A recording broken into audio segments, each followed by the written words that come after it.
Thank you everybody for attending today's webinar with our special international guest speaker, John Ovretveit, who is the Director of Research, Professor of Health Improvement and Evaluation from the Karolinska Institute in Stockholm in Sweden. We also have the Chair of the qiCommunity webinars, Dr. Tony Lemke. So welcome both John and Tony today. We're so pleased to have you join us, and you should know that we've had an overwhelming response to the webinar today, so it's been fantastic. Over 130 people registered. Now I'm going to hand you over to John and Tony. Thank you. The Improvement Foundation, and I'm GP in Austinville in northern New South Wales, where I am now, and where it's been very rainy. So a big shout out to those affected by the floodwaters, both locally here in Lismore and then up in Queensland. And John, welcome back to qiCommunity. We've spoken before. John's an international researcher who's very prolific and he's been very generous over the years, and joined us in qiCommunity a couple of years ago. John, you're back in Australia, back in Sydney, so welcome. Thank you. And I hear that Sydney's put some weather on just to make you feel like you're back at home in Stockholm. That's right, but it's not snow, and it's nothing like what you guys up north have had to deal with. So yeah, I've been seeing it. It looks quite serious some places. John, and welcome to all of those who've joined us on the webinar. As Sarah said, you can ask your questions into the chat panel as they come up. John, you've turned your mind in recent times to the issue of delivering value-based healthcare to communities, in particular to the concept of person-centered care. And that's a term we hear a lot of. What do we mean by that? What is person-centered care? Well, I will say a couple of things very quickly. I think it's a real challenge for general practice and primary healthcare, not least because what I'm going to be arguing is to give person-centered care, it's the coordination that is as important as the person-centeredness of the practice. But we'll come to that later. I also thought I'd mention that it may seem an odd mix that we're looking at these four things together, but one of the reasons for doing so is that a lot of primary care patients are older with multiple morbidities, and they and their carers need help to maintain their health at home. So to do that, we have to improve coordination, some of which is coordinating any specialists in hospitals or at some distance. And what helps in that is choosing a patient-reported outcome measure that is sensitive to the effects of good or bad coordination. And it can help us, data from these outcome measures can help us decide what to improve and to track improvements. And the general principle there is where good coordination is where the total contributions of the specialist, GP and others adds up to outcomes that are greater than the sum of the parts rather than less than the sum of the parts, which can happen at times. So now, as regards person-centered care, folks would have some of, hopefully everyone's got a handout, and I'll make reference. Oh, I see we've got a colleague connecting from New Zealand, Tim Keneally. Hello, Tim. Good to see you. As regards person-centered care, the general concept and definitions, I think one of the main points I want to make is that a lot of our organisations and systems don't support person-centered care. So it's not about the efforts and communication that we as individuals give to our patients, although it does include that. It's as much, if not more, about how the bits work together and how we're organised to make person-centered care possible. Anyway, The definition, that they're in your handouts, you'll see the Institute of Medicine USA definition, which I think is like many other things in this field. It's sort of advocacy type statements and inspirational, if not making us feel bad about being less than patient-centered. But it doesn't really give us very many tangible steps to take. What do we do, and how do we move towards care which is more patient-centered? We always thought our care was patient-centered. What is this? So the definition I use is meeting an individual's needs and wants. And the point there is that we can't just do everything that patients ask, because it may be actually harmful to them. It may not be beneficial. They may be asking for antibiotics or tests which are not necessary, and they may be harmful. So the need is as we assess, but the wants is what they expect and would like. So it's meeting an individual needs and wants as far as is possible with the available resources we have and the technology. And with the available resources is to recognize that many of us are funded or working in public services, and there are limits to what can be done. The technology bit is the good news, is that I think really one of the ways forward in this is to be making smart use of technologies and digital data. And that's one of the ways in which we move towards better meeting individual needs and wants. The second element is enabling patients to self-care, because that's the only way we're going to address the growing gaps between what we can do and what people need. And it means a reorientation, and sometimes it means more specialist nurses in particular areas. And then the additional statement, it's enabling patients to self-care also, and supporting carers who are caring for many of our patients, as wanted and appropriate. And this is to recognize that some patients want to do more for themselves, but other patients really can't cope with it or don't want to. And it's a kind of a reminder about offloading onto patients things that we actually need to take responsibility for. And it's also about getting the balance right, not to take over, but to, as it were, stretch and in some cases challenge the patient's ability to do things for themselves. And then the last bit is what I said earlier about it's not necessarily an individual thing. It's about designing work, organisation systems to achieve all these things. So if you're essentially funded, your funding essentially means you have to do 10-minute consultations with older patients with multiple morbidities, and you've got clunky information technology that doesn't help you.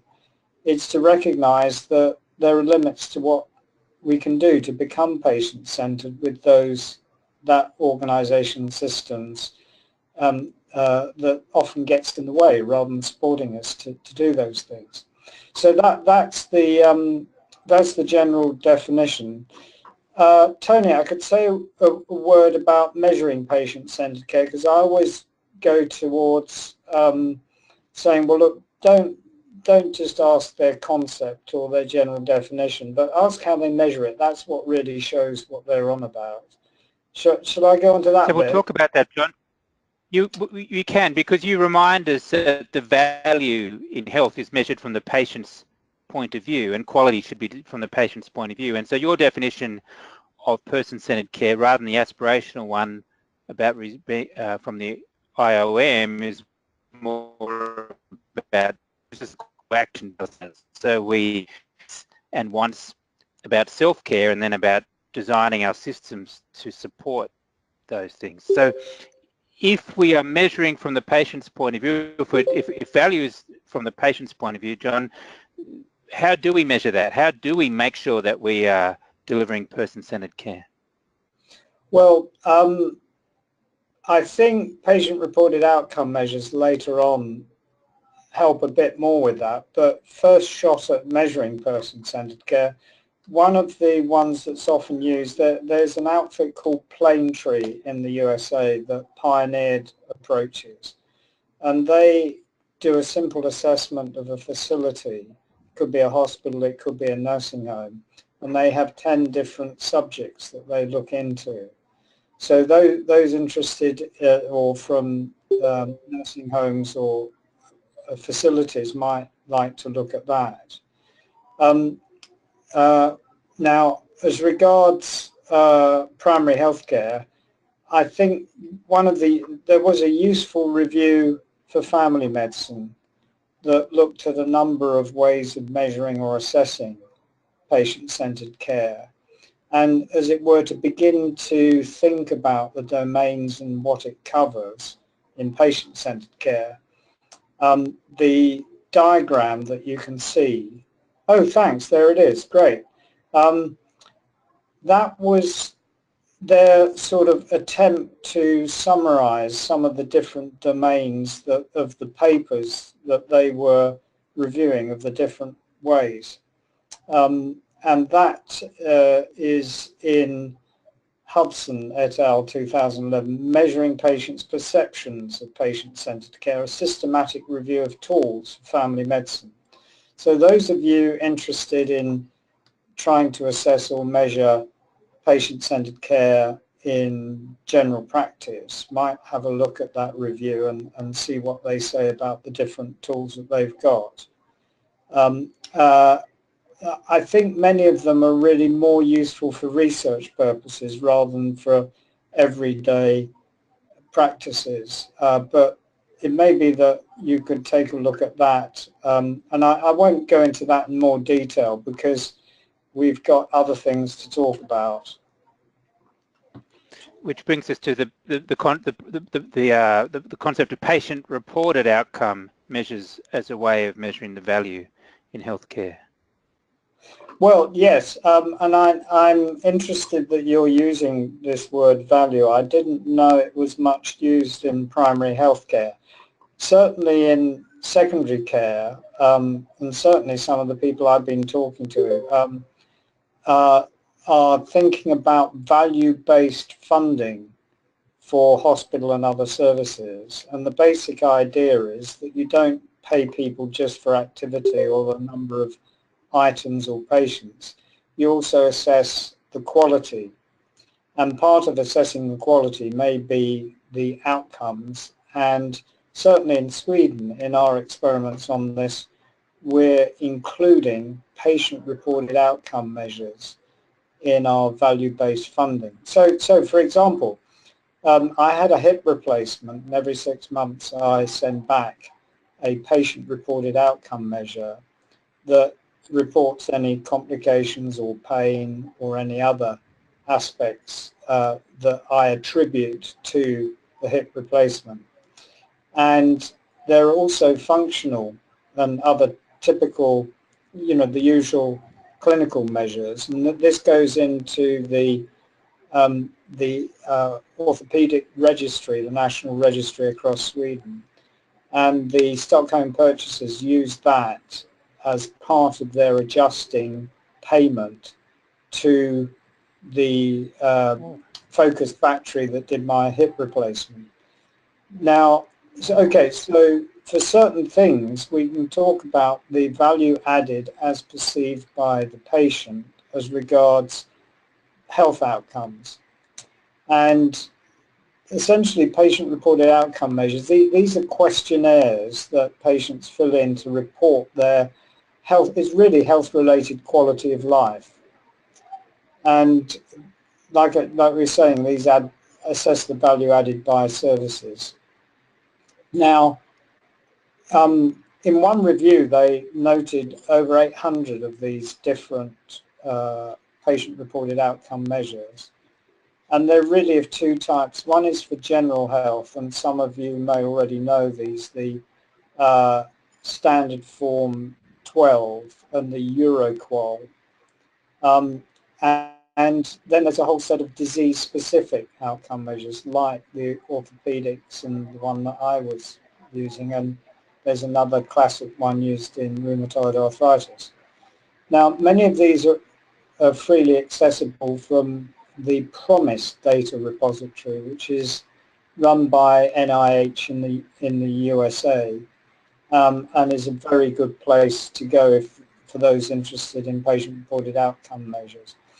But be aware that many of these are measures for research, and they're not really useful as a routine tool that actually helps patients to specify their current health on different dimensions. Typically, things like getting dressed in the morning, experiencing pain, or shortness of breath. Now, easily the biggest challenge, I think, is attributing.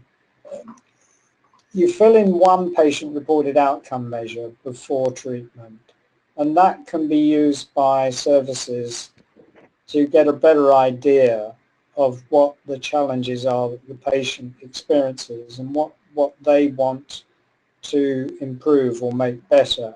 And that's quite a useful thing to do, to look at that before you're meeting with the patient.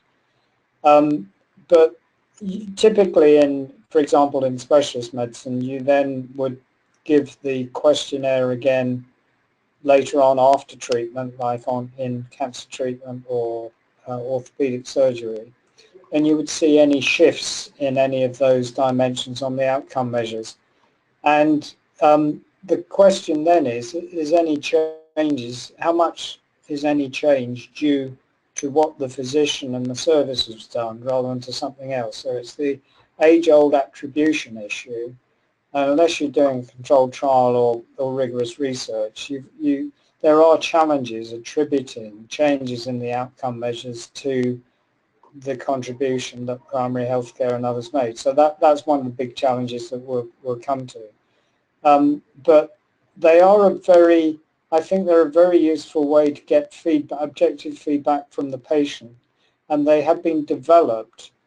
The disease-specific ones have been developed for like rheumatoid arthritis or diabetes or others, to focus on those things that those patients think are important, to give an important representation of what's important to them in their health, like heart failure and so on. And so to get that feedback from patients is quite a useful thing. Shall I go on and say a few words about patient-reported outcomes for general practice, because this is a fairly new area for general practice?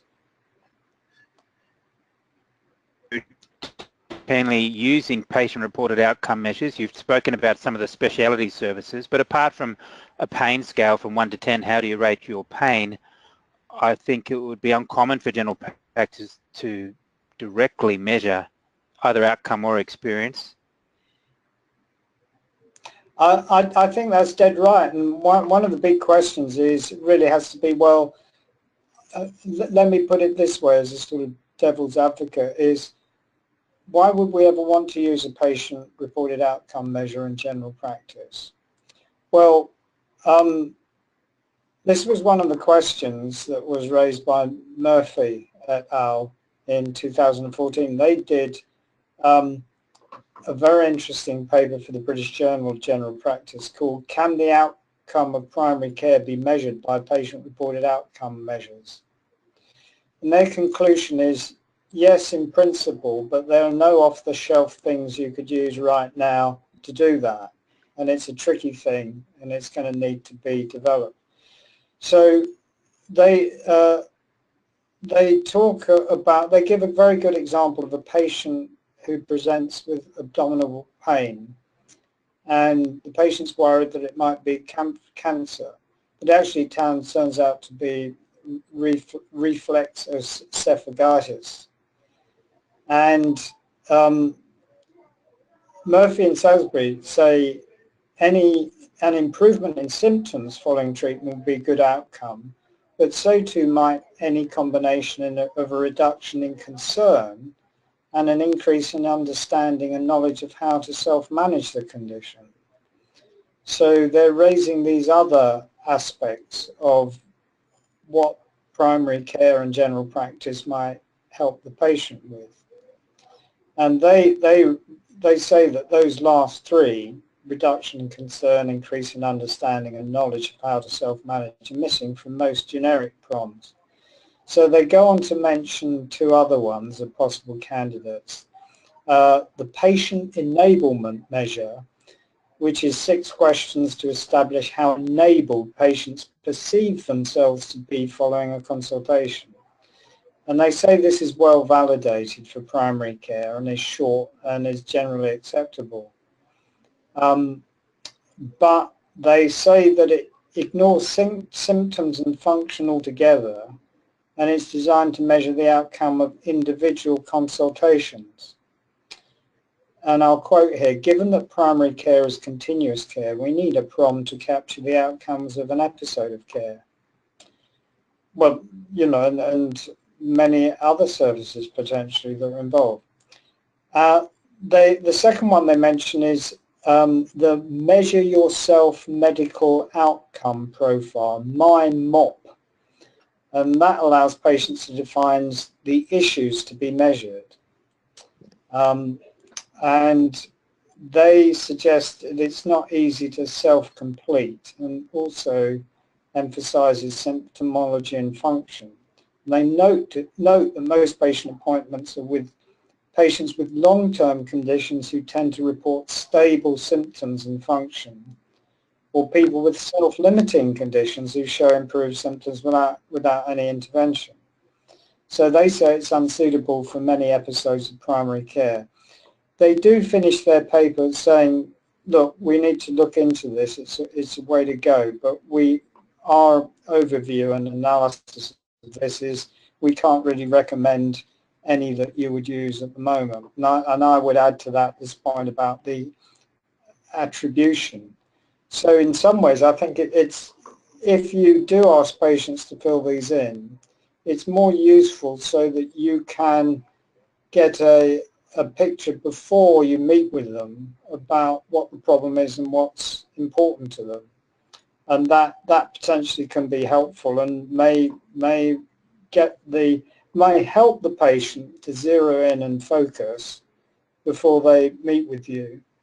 So I think it's useful from that point of view. But in terms of giving a good measure of the added value of primary healthcare, that's a whole nother subject, and I think they're less useful for that at the moment. As you say, well, care given over time is much harder to measure. In overall terms, how do they judge the person-centeredness of our practice and how can we improve it, rather than for particular interventions? As you say, that's a more complicated thing to measure. But even more complicated perhaps is how joined up do they find it, how much teamwork do they experience, is a question we may come back to later in this interview. Actually, on that point, I think that's such an important point, and well, like you say, we're going to come to that. But what's behind what I've been saying is, well, what's the added value by the general practitioner? How do they get more objective feedback about the usefulness of what they're doing to the patient? And then the other thing is we also need to get feedback about the sum total of a team, and by a team, let's call it the patient's team, be it in the general practice or beyond, or including some of the specialists. So there are two separate things, is for a professional to get feedback from the patient's perspective about the value of their treatment and consultations. The point's been made that it's a number of consultations. And then the second thing is how we would get feedback about, what I'm suggesting is outcomes are as much due to how people work together as they are about what one individual provides. And I think some of these outcome measures register the effects of a number of different people working together that hopefully produces those outcomes, but even then you can't be sure it's due to the different providers and not to something else going on. Which brings us to the point, John, that most of our patients now don't have one condition or even two conditions, but have a number of long-term conditions that we are managing and that they are self-managing. Multimorbidity has become, general practice is becoming multimorbidity. I presume that's an international phenomenon, this phenomenon of increasing complex and comorbidities. Absolutely, it's a real worldwide issue. I think especially in the USA, where most of the research has been done on this. And I mean, fair dues, Tony. A year or two ago, you and I were involved in thinking this through in a lot more detail, and I've learned a lot from you and the Improvement Foundation about this subject in primary healthcare. And the draft paper that we produced is an appendix to that document that people have been sent.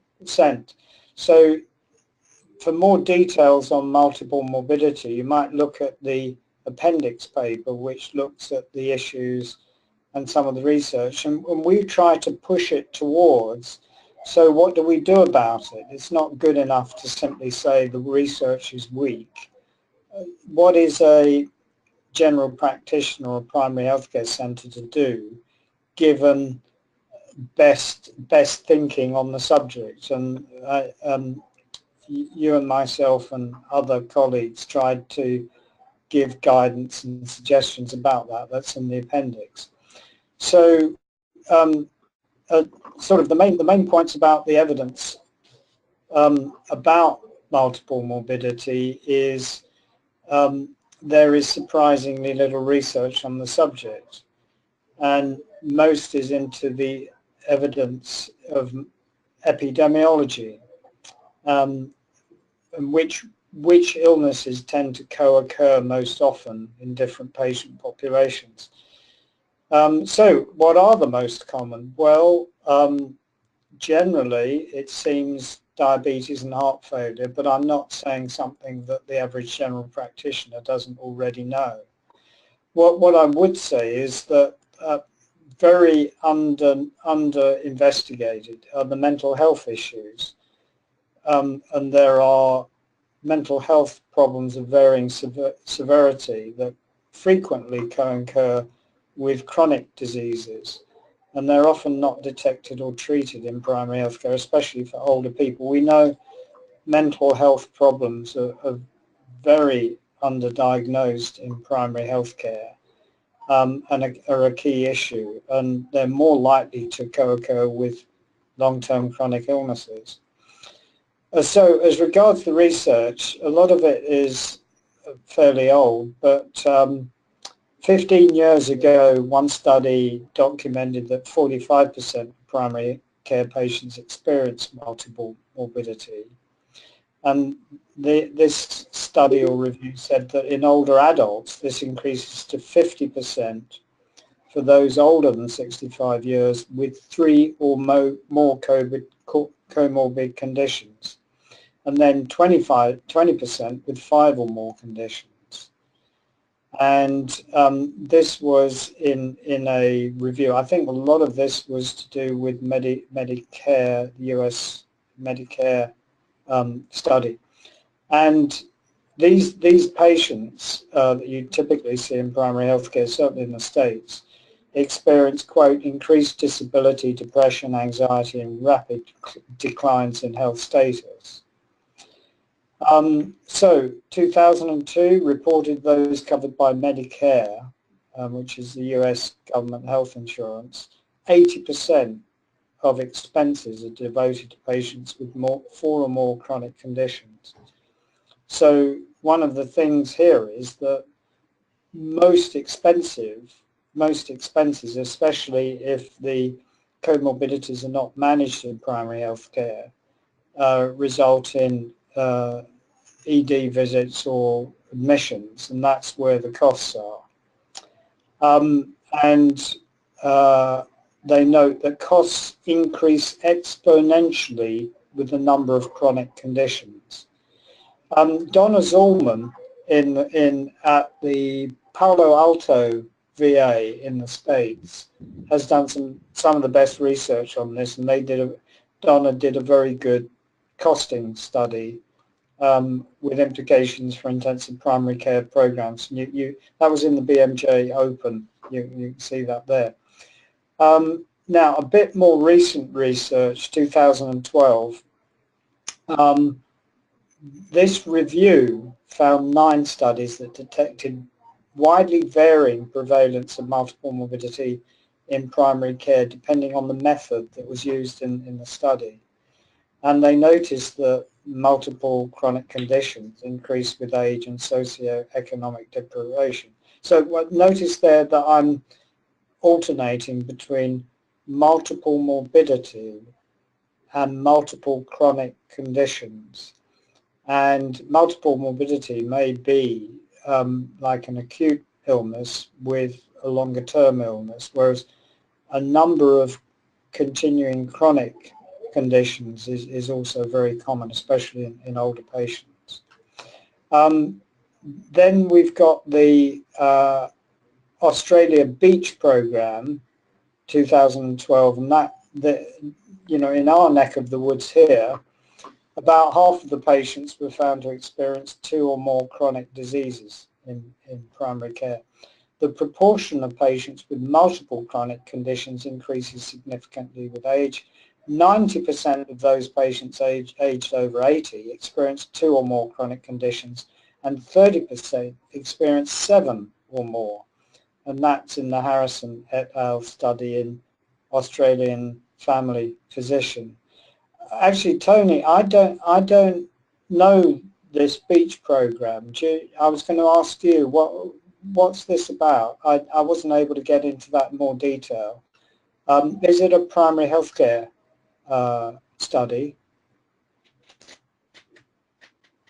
Yes, John, a lot of our participants will have participated in that program. So the BEAT study is a study that's been funded for many years, where general practitioners write down for each consultation the conditions that they managed and what they did for that consultation over a period of time, and that's a national program. Unfortunately, for us who are interested in this topic, the funding for BEACH has recently terminated. But a magnificent source of what actually happens in real life general practice. Certainly, as you say, John, general practice, our patients either have a number of conditions with an acute exacerbation or a number of chronic or long-term conditions, and keeping them safe and protecting them from harm and dealing with the multiple guidelines that aren't focused on the patient in front of us, working out what matters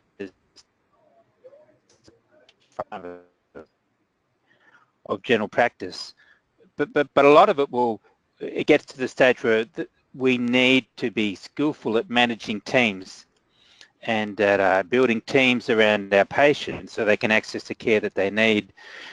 Coordinating those teams has been a subject of research, and you say there are 3 major approaches that the evidence has looked at as far as care coordination. Do you want to outline them for us? Yes, that was what,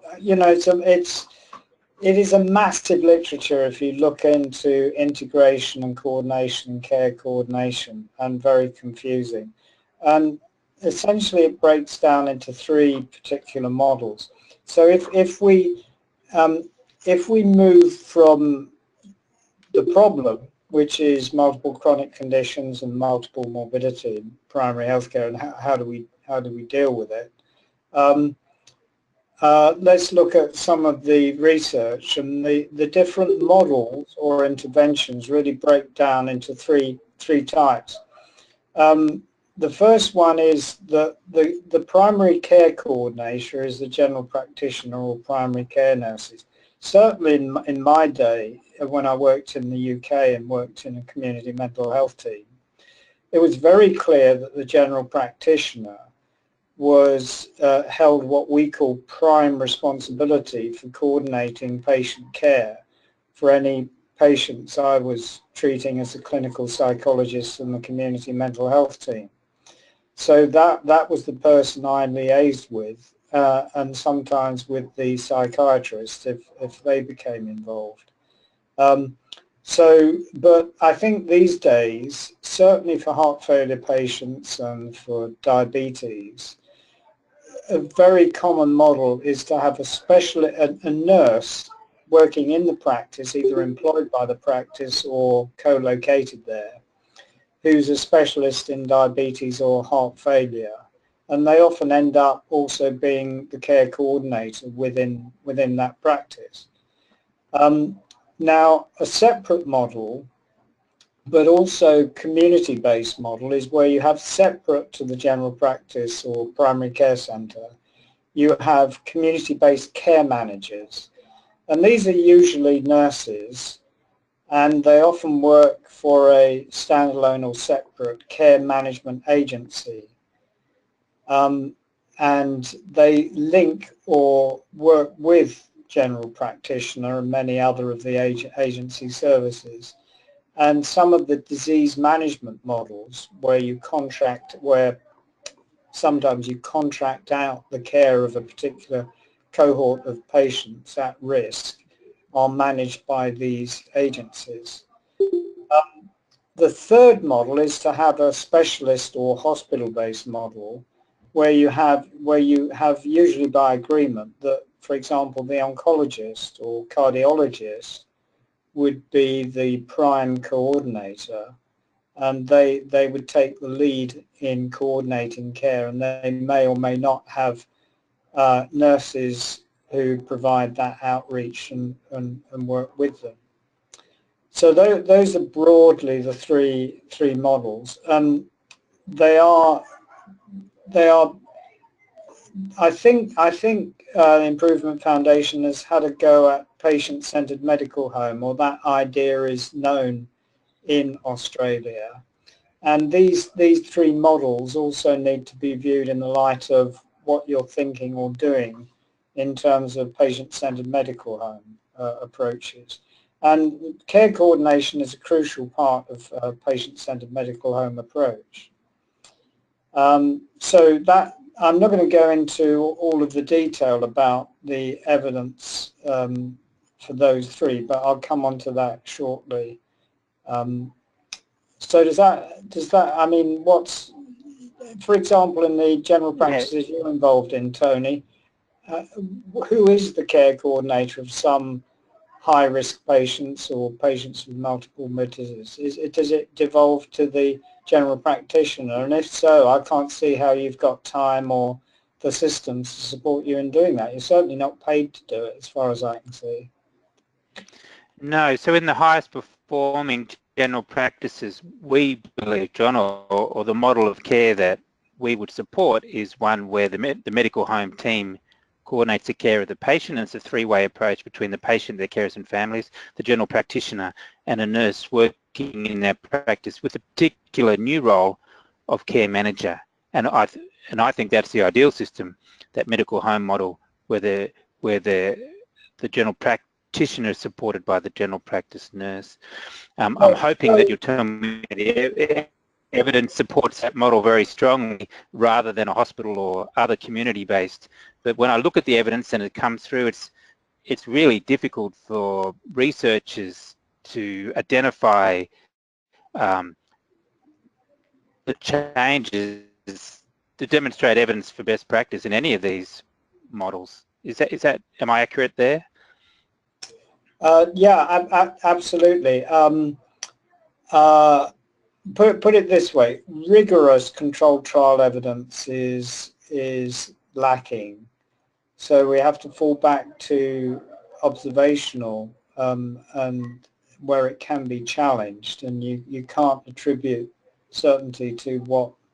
Well, first of all, the model are usually quite complex and multiple component, and often not well described. But then attributing results, any outcomes you measure to the model is quite challenging if you don't do a controlled trial or a full model, which are very expensive and not funded generally, which is surprising given the suffering that results if we don't get it right, and given the supposed priorities in our health system to move in that direction and address these patients of that type. And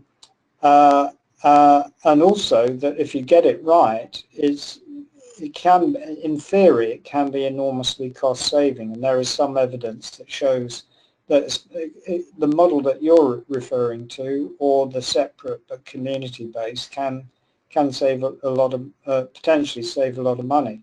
So I think it's a case of, well, how certain does the evidence need to be before we actually do something, and that's a whole other subject. Actually, we ought to say a few words about what we mean by care coordination and some of the measures. And I see time's moving on, and I thought I'd finish off on those issues.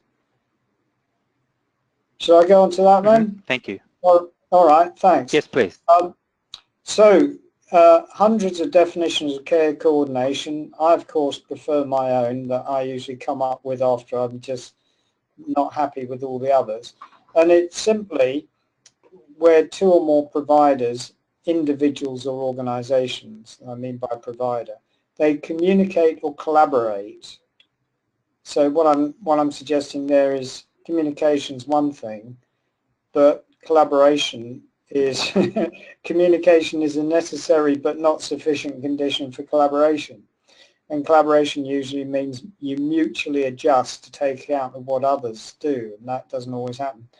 Where two or more providers, individuals or organizations communicate or collaborate with each other and the patient to provide care that takes account of others' collaborations. I think one of the tricky things here as regards definitions is that it is related to continuity, and I think there's a Venn diagram overlap with continuity. And one definition of continuity is the patient experiencing a consistent approach to care, often as a result of a continuing relationship with the same provider with continuity of information. Greater continuity can be one outcome of better coordination, but also can be the result of other changes, such as those to reduce personnel turnover. And generally, the most common way to measure coordination is asking patients about their experience or using administrative databases. Occasionally looking at patient records after finding out which services they've contacted. One of the ones I like best, actually, and colleagues in the States turned me onto this one, is what's called the hassle scale. And you can see that. And if you look through the kinds of things that they ask people about, would be questions about did you get information about why you've been referred to a specialist? Did you have to, how long did you have to wait to find out the results of lab tests? Were any of your concerns overlooked by healthcare providers? And quite a few people use the hassle scale to get some feedback. I know my Berkeley colleagues, when they've been looking at accountable care organizations, have made great use of that, and VA colleagues looking at patient-centered medical home have used that particular approach. So that's the Parchman in medical care, the 2005 one. Another interesting, another measure has been used by the USA Commonwealth Foundation and Commonwealth Fund, and they've been doing this survey over a number of years, and essentially it asks patients in 11 countries about their experience of coordination. And you can see there is they use basically the concept of a coordination gaps, and their latest report in Australia, you'll see the Australia is doing really quite well on that latest study. That looked at, essentially they got data from 1,623 Australian patients, but note the response rate is 30%, so it's definitely a biased sample. And they found that 71% patients reported no gaps, 17% one gap, and 7% two gaps, and 4 reported 3. So it's quite good internationally, and certainly comparable to Canada, but worse than the UK, where 80% of patients reported no gaps. But I think there's a margin, more than a margin of error in this, but it just gives you a ballpark, and you might like to look at the kind of survey they do. I'll move on to what works, or my best guesses from the research about what works. Yes, please. Okay, so what works to improve coordination? Well, I think my best shot at that was a review of the evidence 5 years ago that's published by the Health Foundation, but also take note of 3 Cochrane reviews. There's Smith 2007, The Effectiveness of Shared Care, which is what the British call where hospital specialists share care with primary care docs. And there was a Cochrane review about the effectiveness of shared care across the interface between primary and specialty care. But that was nearly 10 years ago now. Smith, more recently, 2016, they looked at interventions for improving outcomes in patients with multimorbidity in primary care and community settings, and some of those interventions could be classified as care coordination interventions. And then another one worth mentioning, another Cochrane review, looked at specialist outreach clinics in primary care and rural hospital settings. And this is Gruen et al. In 2003. The headlines is that actually there are few controlled trials and very weak evidence from observational research.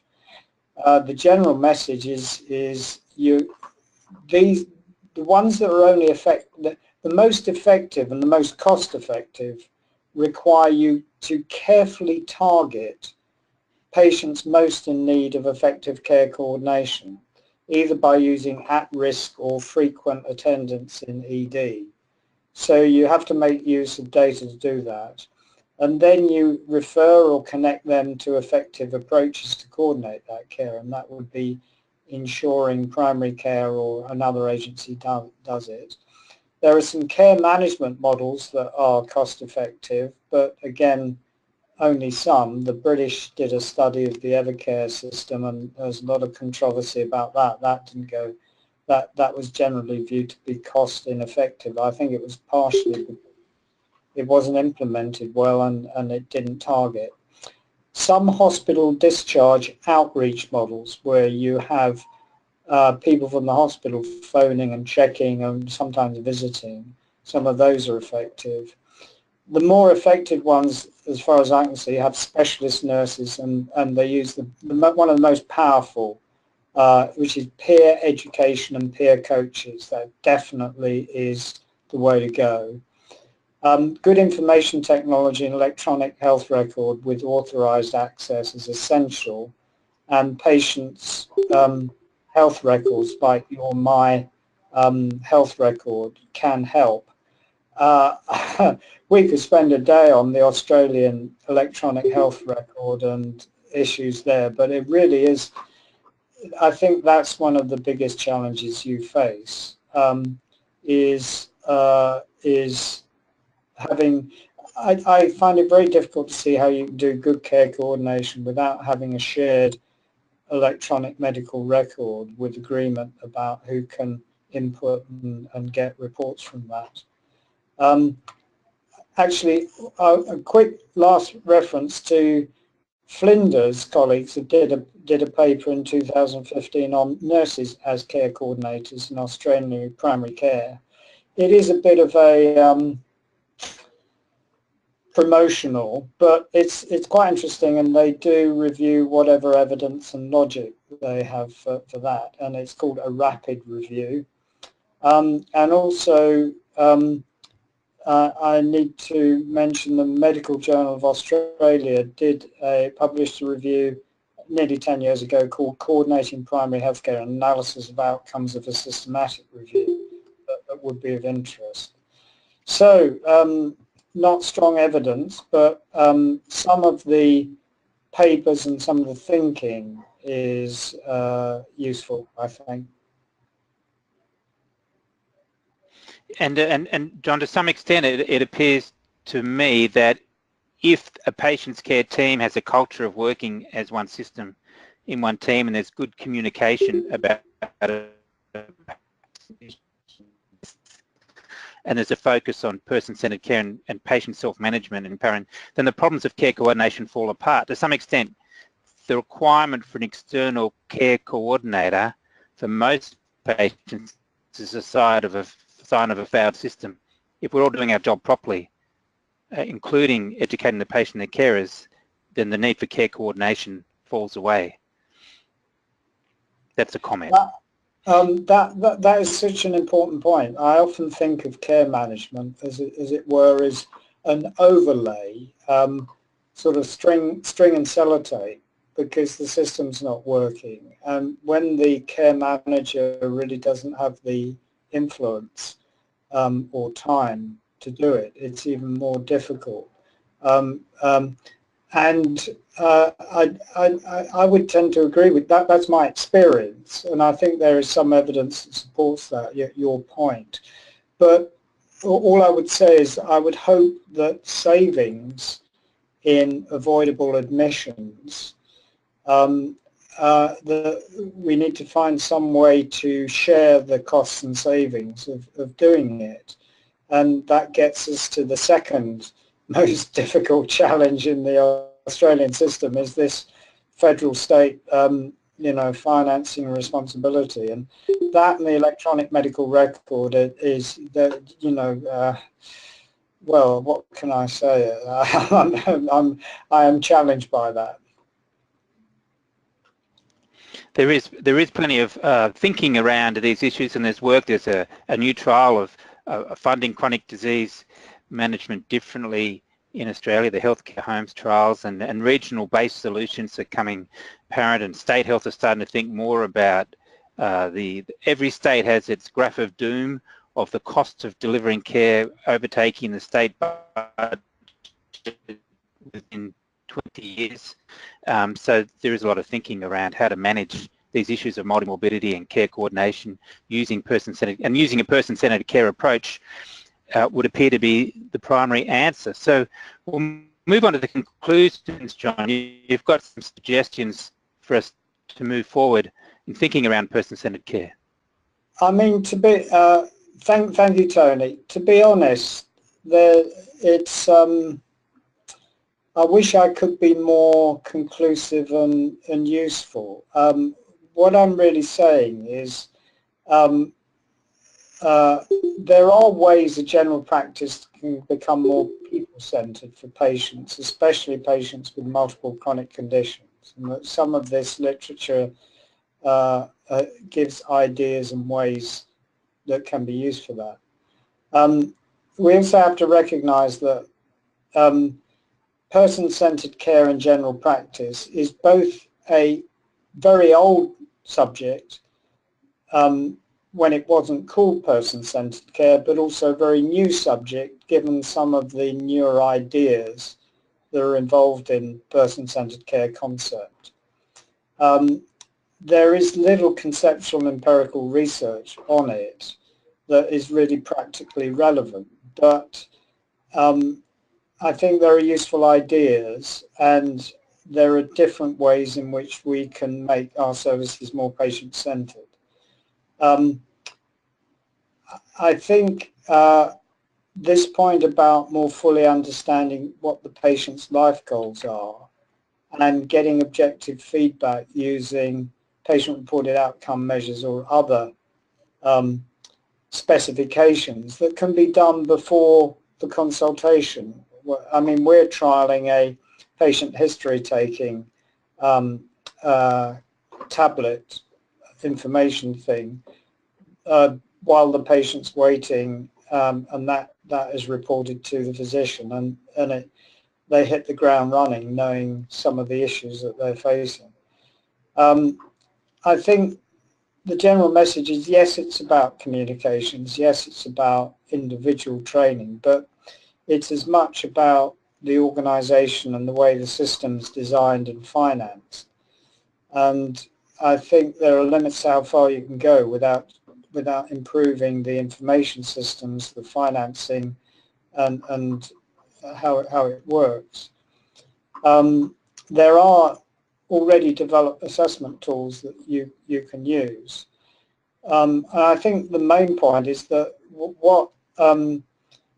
what you did, I was going to talk about patient-centered care and PROMs, but what you did, Tony, was to remind me and guide me towards multiple morbidities and coordination, which was absolutely the way to go on this one, because if patient-centered care means anything, it's really about getting the coordination right and involving the patient in stating what their goals are, so that everyone who's working with the patient also knows what's important to the patients.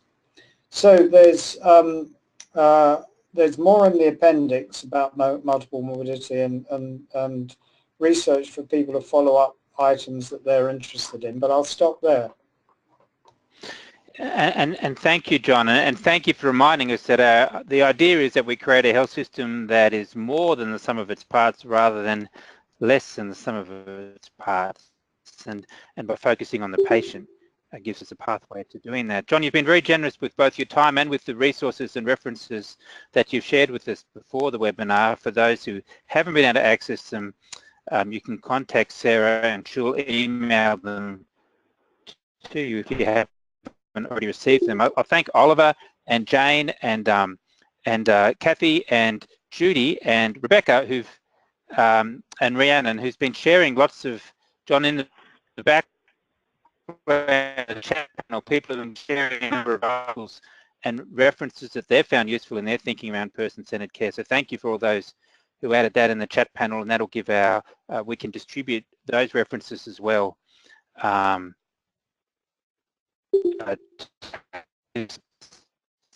you have safe travels back to Sweden next week. Thank you for all our participants. We'll continue the conversation around person-centered care. As John said, the challenges, John's outlined many of the challenges and some of the solutions, but he'll be happy if we come up with more solutions, John, that you can add to your body of knowledge around this. I'll remind you that an evaluation form will pop up at the end of this webinar, and we've got another, Sarah, we've got some more qiCommunity webinars coming up over the next couple of months. Yes, we do. So we have Dr. Paresh Daughter, who will be discussing the pod, which was conceptually born during a diabetes collaborative.